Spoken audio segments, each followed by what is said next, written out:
Bonsoir à toutes et à tous, il est 22 heures. Bienvenue dans cette édition, voici les titres.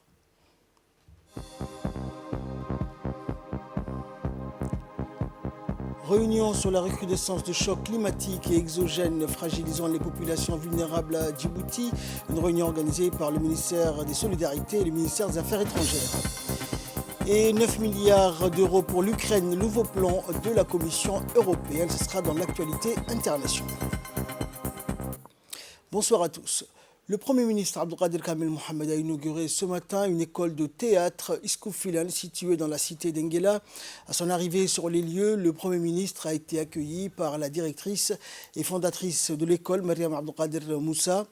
Une cérémonie donc riche en couleurs et qui a rassemblé plusieurs personnalités comme la ministre de la Jeunesse et de la Culture, Dr Hibo Moumine Assoué, le secrétaire d'État au sport, Hassan Mohamed Kamil, la vice-présidente de l'UNFD, Hasna Hamad Bilillah. Une première donc à Djibouti, cette école permettra de former des jeunes talents amoureux du spectacle vivant, de pouvoir pratiquer cet art si enrichissant, et ce afin donc de mieux divertir les spectateurs ou amoureux du théâtre.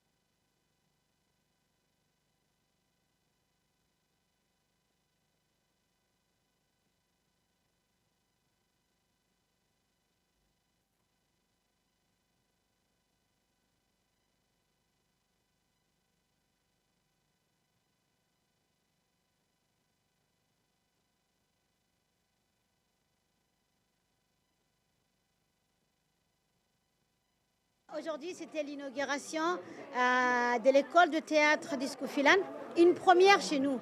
Il y a l'Institut des Arts, mais il n'y avait pas une école de théâtre. Et si aujourd'hui, nous, en tant que troupe Iskoufilan, on a pu ouvrir cette école, surtout, c'est grâce par la volonté et la grâce d'Allah. Ensuite, je veux dire que c'est parce que nous avons eu le grand prix du président de la République. Nous avons été 3e lors de la journée de la jeunesse. Et ça nous a permis d'ouvrir cette école. Mais maintenant, je remercie infiniment le Premier ministre et son Excellence qui a inauguré et qui a donné au moins son temps pour venir inaugurer cette école. Et puis, il y avait la ministre de la Culture aussi. Et d'ailleurs, et puis, il y avait le député de Hassan Kamil. Et il y avait aussi Moumina, les deux qui sont nos parrains. Il ne faut pas oublier. C'est qu'ils nous ont toujours soutenus et appelés. Et puis l'UNFD en force, que nous remercions, ainsi que tous qui étaient là et qui nous ont honorés. Je les remercie infiniment. Sans oublier la première dame, Mme Kadra Mahmoud Hed et l'UNFD, qui nous ont toujours soutenus et aidés. Le Somaliland a, comme chaque année, célébré donc en grande pompe la cérémonie marquant le 31e anniversaire du 18 mai, jour où le Somaliland s'est autoproclamé indépendant. Le président du Somaliland, Moussa Bihi Abdi, a présidé cette cérémonie, notamment le défilé militaire, aux côtés donc des délégations étrangères et celle de la République de Djibouti également. Une cérémonie qui s'est déroulée en présence des hautes personnalités de Somaliland et des pays amis donc du Somaliland. Et donc une forte délégation djiboutienne conduite par le ministre de l'Éducation nationale de la formation professionnelle, Mustafa Mohamed Mahamoud, composée donc de hautes personnalités djiboutiennes, a également participé à cette cérémonie.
Dans l'actualité également, à l'Assemblée nationale, le président de la Commission des finances, de l'économie générale et du plan, le député Chalmaké Moussa, a reçu une délégation de la Banque africaine de développement, la BAD, conduite par Sandrine Ebakis, chargée de l'évaluation de l'économie de la BAD, accompagnée de ses proches collaborateurs. Le député Chalmaké Moussa a souhaité la bienvenue à la délégation de la BAD et a ajouté qu'il voulait recueillir les orientations sur comment peut-on donc davantage améliorer les rôles de l'Assemblée nationale à travers la Commission des finances.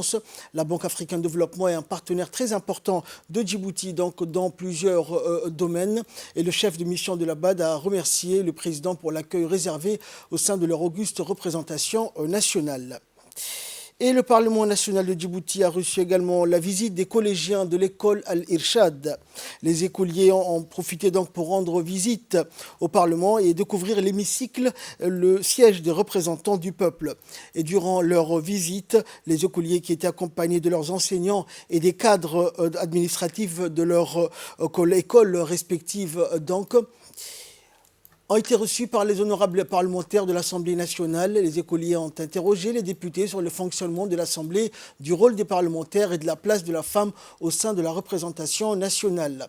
Et enfin, après une visite guidée de l'Assemblée nationale, les écoliers ont pris part à une photo de famille.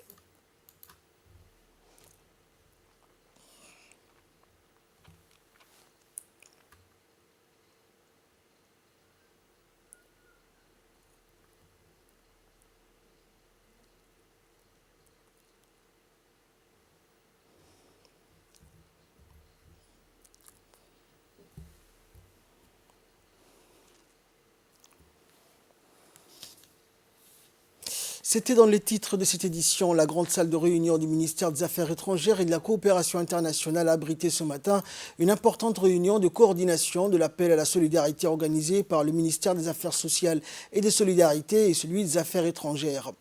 Et ont participé donc à cette réunion des représentants des organisations internationales, des ambassadeurs des pays amis. Et en effet, Djibouti, donc, comme les autres pays de la région, est frappé par une sécheresse dévastatrice.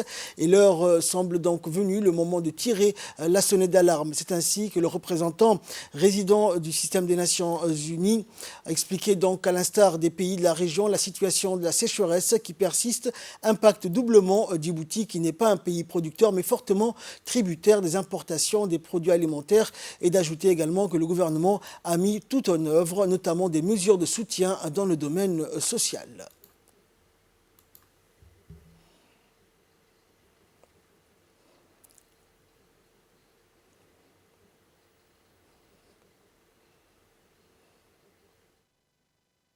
Le gouvernement directement ont déjà, pendant le ramadan, organisé pour nourrir 35 000 personnes dans le pays, directement. Donc, le gouvernement aussi a la capacité, et nous sommes prêts, mais nous avons besoin de votre solidarité. Et c'est ça pourquoi aujourd'hui, vous en appelé pour venir et partager les données, la situation avec vous. Et, finalement, comme je dis, je crois que nous avons tous l'obligation morale et l'obligation pratique et le mandat, dans notre cas des Nations Unies, pour aider à ces personnes qui sont à Djibouti. Je dis toujours, il y a de ces personnes que peut-être aujourd'hui, ils sont en train de manger une fois par jour, j'insiste, mais ils sont en train de regarder de passer les camions avec la nourriture, tous pour aller à Éthiopie, à Somalie, où il y a aussi beaucoup de personnes qui ont besoin de cette nourriture. Donc c'est notre obligation d'assurer qu'il y a une part de cette aide qui va rester à Djibouti et va les aider.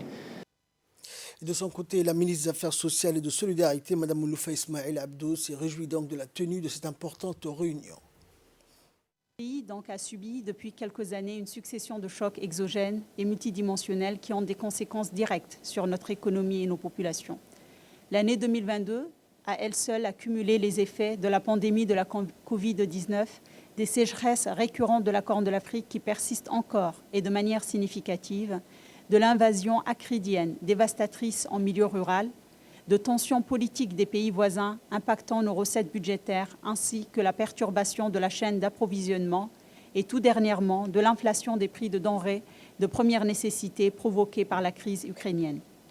Les projections internationales ne sont pas optimistes et démontrent que cette tendance à la hausse des prix des denrées se poursuivra et même entraînera une pénurie de certains produits essentiels à la consommation. Notre défi majeur serait donc de pouvoir juguler les effets de ces perturbations économiques et environnementaux en assurant une disponibilité alimentaire à l'ensemble de notre population résidente sur le territoire, soit près de 1 million d'habitants, tout en maîtrisant les prix. Le gouvernement, par le biais des différents départements ministériels, a d'ores et déjà entrepris et engagé des actions concrètes pour soulager la population de la vulnérabilité et du stress social à travers le plan d'urgence et de riposte sociale initié par l'appel de solidarité nationale du président de la République le 10 mars 2022. Le gouvernement a donc procédé et engagé des mesures de soutien dans le domaine social visant à garantir les filets sociaux de sécurité pour assurer la sécurité alimentaire des plus pauvres. Les dépenses budgétaires à l'ordre de 35 millions de dollars en achats et en subventions de denrées alimentaires de première nécessité ont été effectuées et ont permis d'atténuer les effets des chocs sur les ménages djiboutiens dans un très court terme. La mise en œuvre a démarré promptement par la mobilisation de fonds propres à travers les réallocations budgétaires en faveur du Fonds de solidarité nationale d'un montant de 1,8 milliard de nos francs, soit 10 millions de dollars, qui a permis de juguler les effets néfastes de ces multiples chocs et de soulager, pour le premier mois, 35 000 ménages pauvres extrêmes et relatifs, soit environ 196 000 individus, en leur apportant une assistance alimentaire sur l'ensemble du territoire, dont 60% au bénéfice des populations rurales et agropastorales. En vue de l'urgence, nous souhaiterions conjuguer nos efforts avec les vôtres et s'assurer d'une mobilisation générale de nos partenaires classiques afin de répondre efficacement à ces chocs. Et voici à présent les propos du chef de la diplomatie djiboutienne. Réunis ce matin, ici, pour faire le point sur cette situation extrêmement difficile, pour essayer de dégager des pistes de réflexion, de travail, et surtout tirer la sonnette d'alarme, afin que des solutions rapidement soient trouvées à une crise de plus en plus pressante. Le système des Nations Unies a déjà travaillé depuis quelques mois sur une réponse rapide à l'urgence. Mais le ministère des Affaires sociales, le gouvernement, en adoptant une approche plus holistique, a essayé de mettre en place un plan de contingence afin donc d'apporter les solutions adéquates à cette crise profonde que vit notre pays et surtout cette crise alimentaire qui se profile à l'horizon. À ce jour, le gouvernement de Djibouti a engagé un certain nombre de moyens, ce qui a, comme vous pouvez le constater ou l'imaginer, rêvé de l'État. En effet, nous parlons de plus de 320 000 personnes qui sont dans le besoin. 79 000 ménages qu'il faut aider très rapidement et essentiellement dans les zones rurales et dans les zones périurbaines. Si le conflit en Ukraine persiste et la sécheresse aidant, la crise alimentaire risque de provoquer des soulèvements populaires et de l'instabilité dans nos pays. Il s'ensuivrait un mouvement de population et des migrations de masse, ce que nous redoutons le plus.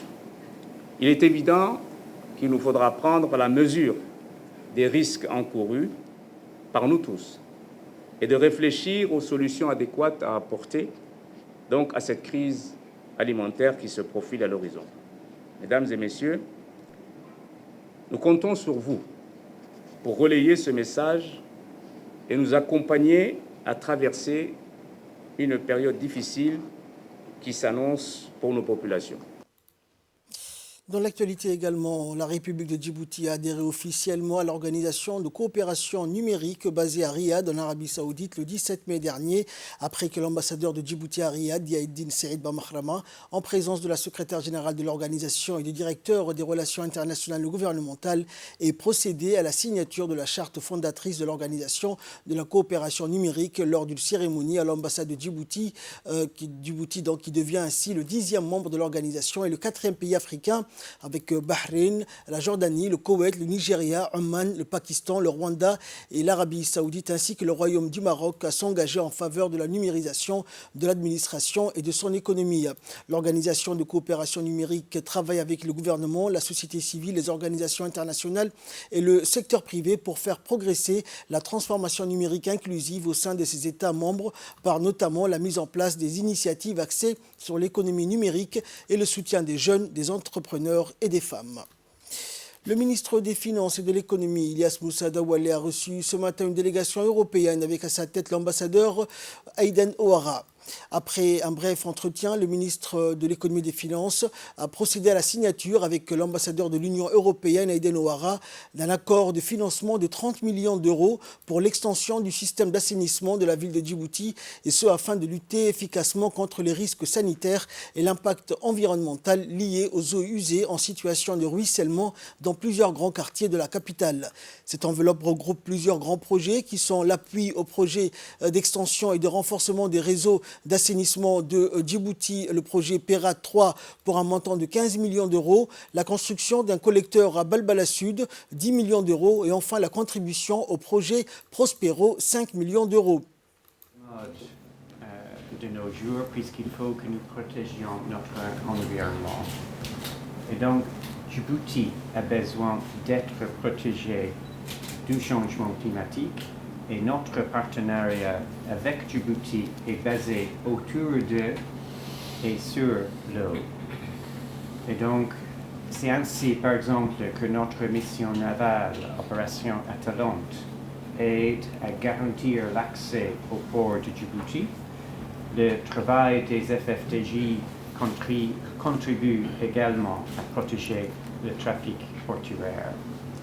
L'usine de dessalement de Darala fournit 250 000 habitants de la ville en eau potable. Sa capacité sera bientôt doublée et elle répondra alors aux besoins de 500 000 habitants. Et de son côté, le ministre Ilyas Moussa a indiqué que l'État s'est lancé depuis plusieurs années dans des politiques d'augmentation significative des volumes d'eau potable distribués. Signature de cette convention de financement de l'ordre de 30 millions d'euros qui va nous permettre d'élever le fonds destiné à l'assainissement de la ville de Djibouti, mais également de sa périphérie, en particulier de Balbala et de Balbala Sud. À titre indicatif, je voulais partager avec vous, mesdames et messieurs, que l'Union européenne, y compris la France, mais en particulier sur l'Union européenne, durant ces 10 dernières années, a beaucoup financé, naturellement sous la forme de dons, et nous l'apprécions très agréablement et utilement, les infrastructures d'assainissement en République de Djibouti. Durant ces 10 dernières années, l'Union européenne est le premier partenaire qui finance le développement de Djibouti sous la forme de dons. Et devant la Chine, la Banque mondiale et la Banque africaine de développement. L'Union européenne, avec la France, ont financé à peu près 21% des besoins d'investissement en infrastructures d'eau et d'assainissement. Donc c'est avec ces chiffres que j'ai souhaité honorer la qualité de notre coopération, l'appui constant de l'Union européenne et des bilatéraux, en particulier de la France, dans ces domaines qui restent un secteur vital pour Djibouti, car il y va du bien-être de la population djiboutienne et de la bonne santé djiboutienne. Le ministre de l'Éducation nationale et de la formation professionnelle, Moustapha Mohamed Mahmoud, a présidé donc aujourd'hui à la cérémonie de clôture des grands concours scolaires qui s'est déroulé au Palais du Peuple. Le ministre délégué à la décentralisation et d'autres personnalités publiques ont pris part à cette cérémonie qui a vu la participation de centaines d'élèves, de parents et d'enseignants. Fait marquant, les différents établissements scolaires ont présenté des œuvres inédites telles que des robots, des maquettes de machines pour le traitement de l'eau, mais aussi une maison électrique ou une villa intelligente ainsi que des éoliennes qui alimentent des circuits électriques urbains. Accueillis avec les honneurs, les officiels ont tout de suite entrepris une tournée dans les stands d'exposition où ils ont longuement observé et suivi les explications des élèves sur leur production. L'occasion pour le ministre de s'émerveiller et de s'énorgueillir de ces produits d'une exceptionnelle qualité qui démontrent du savoir-faire et l'esprit ingénieux et inventif de ces élèves qui font la fierté de leur établissement scolaire et qui sont appelés à devenir des inventeurs. Le ministre a rendu également hommage au génie scientifique des élèves qui ont mis la main à la pâte pour fabriquer ces outils indispensables à la vie courante. Puis les officiels ont pris place dans la grande salle des fêtes et des congrès du Palais du Peuple pour suivre la finale du concours des jeunes champions de la classe de 5e année.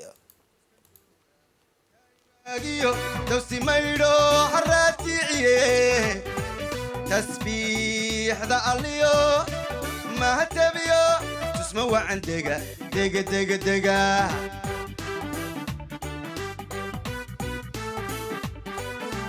تركني تابليد حنيو جالي تورو ويتو بنوضي ترتنقل تعلي تاني وتنتوله لا تلف صدا.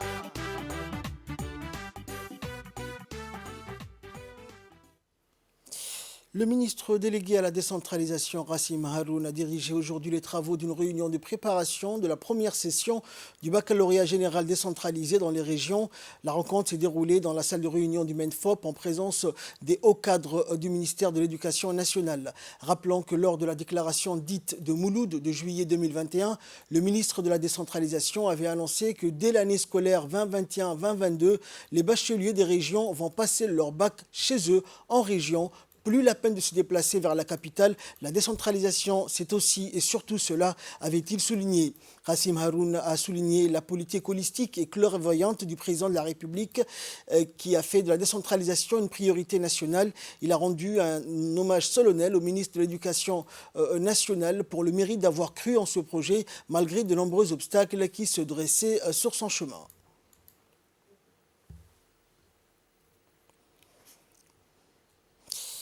Et dans son intervention, le ministre de la décentralisation n'a pas manqué de mettre en lumière l'importance de ce moment historique qui marque la fin d'une période révolue avec ses difficultés en termes de transport et d'hébergement pour les candidats des régions de l'intérieur et leurs parents, bien sûr. C'est pour moi un honneur et une immense joie de partager avec vous ce moment historique qui marque la fin d'une période, une époque qui a vu des centaines d'élèves des régions et de l'intérieur migrer vers la capitale pour passer les épreuves du baccalauréat. Sans oublier les conséquences de ces déplacements sur les résultats du baccalauréat de ces mêmes élèves.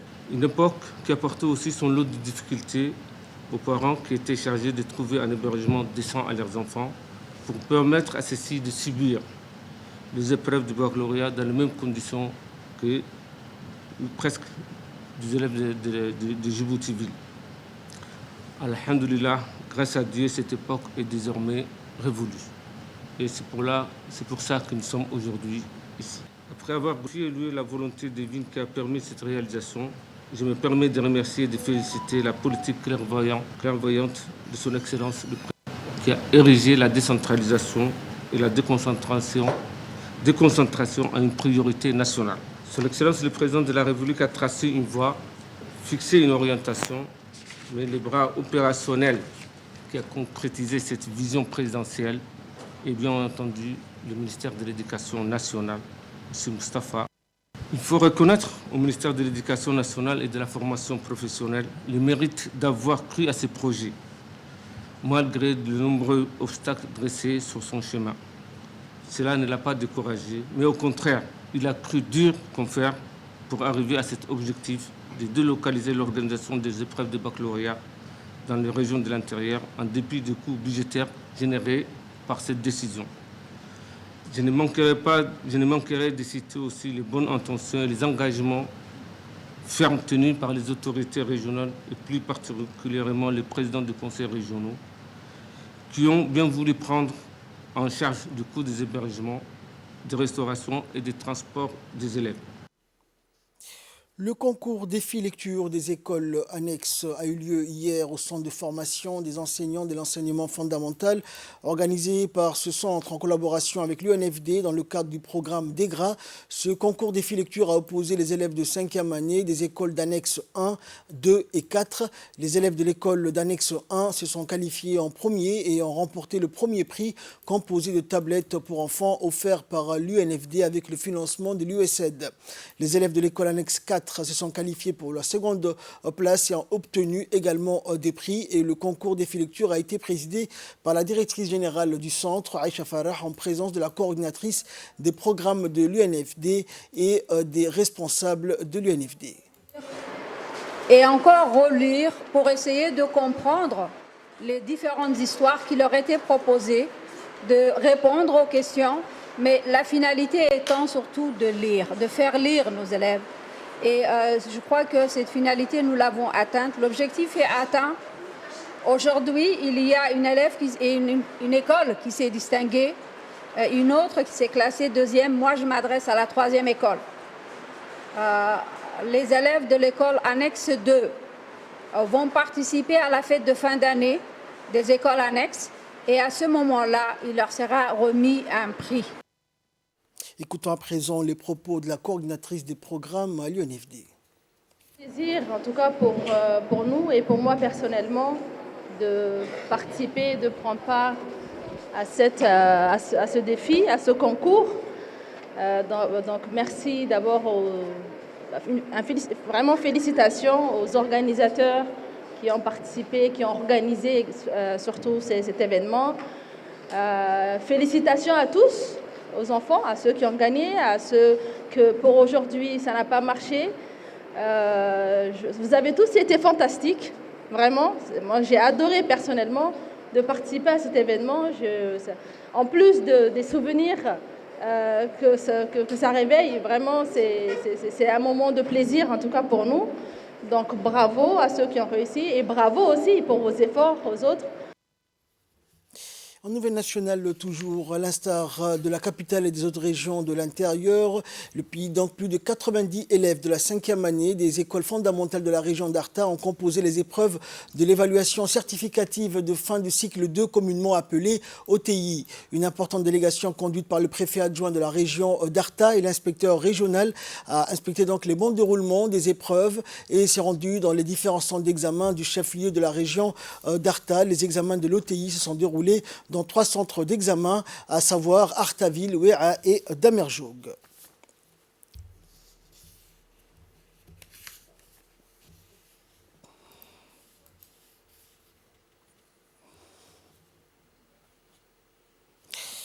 Et toujours concernant les examens de l'OTI, à l'instar de la capitale et des autres régions, l'examen de l'OTI session 2022 a eu lieu hier dans la région d'Ali Sabié pour les écoliers en classe d'examen de toutes les classes de base de la région d'Ali Sabié.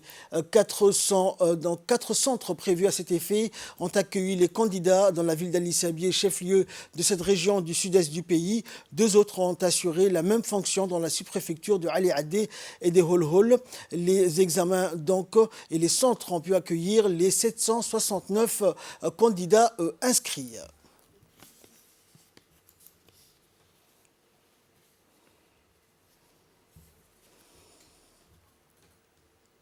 Ambiance similaire également, cette fois-ci dans la région d'Obok, où les épreuves de l'OTI de 5e année se sont déroulées dans des bonnes conditions. Ce sont 239 candidats qui étaient appelés à subir cette évaluation de fin de cycle. C'est la nouveauté, donc, et le fait que pour la première fois, les élèves de chaque école ont composé les épreuves dans leur propre établissement, à l'initiative du ministère de l'Éducation nationale qui a décrété la décentralisation totale de l'organisation de l'OTI de 5e année. Ces épreuves, notamment donc des sujets en dépêchant les équipes pédagogiques dans chaque école afin de superviser le bon déroulement des épreuves. Une initiative qui a été donc accueillie avec enthousiasme, surtout par les parents des localités donc éloignées qui ont été donc soulagés des charges de déplacement de leurs enfants vers les centres d'examen.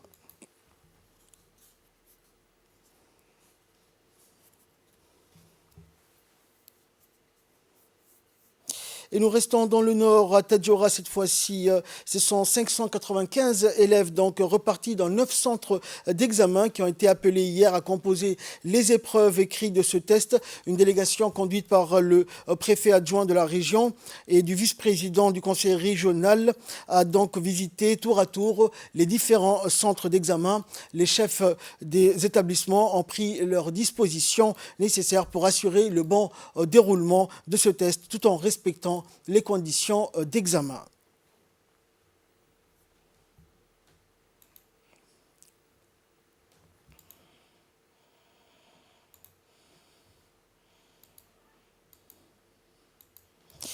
Et enfin, la région de l'Unité a également accueilli ces examens, les épreuves de l'évaluation certificative de l'OTI de fin de cycle. 949 élèves repartis dans 8 centres d'examen ont passé cette évaluation pour leur admission en 6e année du second cycle de l'enseignement fondamental, notant au passage que suite à la décentralisation des différents examens, les autorités ont salué la bonne organisation mise en place par le service régional de l'éducation conformément aux missions qui lui ont été assignées pour que la décentralisation des examens soit effective dans les régions de l'intérieur.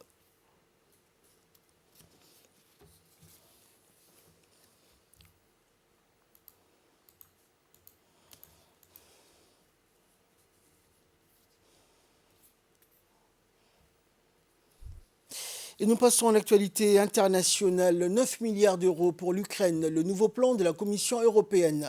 Elle avait promis d'aider l'Ukraine lors de sa visite de Kiev début avril et elle compte bien tenir parole. La présidente de la Commission européenne, Ursula von der Leyen, a annoncé aujourd'hui une assistance financière exceptionnelle pour l'Ukraine sous forme de prêts pouvant monter jusqu'à 9 milliards d'euros. Elle a également indiqué la mise en place d'une plateforme internationale pour la reconstruction du pays menée par l'Union européenne et l'Ukraine. Nous devons penser à l'avenir et au travail plus large de reconstruction, a déclaré la dirigeante politique. Et là, l'Union européenne a une responsabilité. Elle a intérêt donc à avoir une stratégie à mener cet effort de reconstruction. Annoncé par la Commission européenne, le plan d'assistance financière exceptionnelle doit encore être approuvé par le Parlement européen et l'ensemble des pays membres. C'est ainsi que prend fin cette édition. Merci pour votre très aimable attention. Excellent suite de programme sur Télé Djibouti.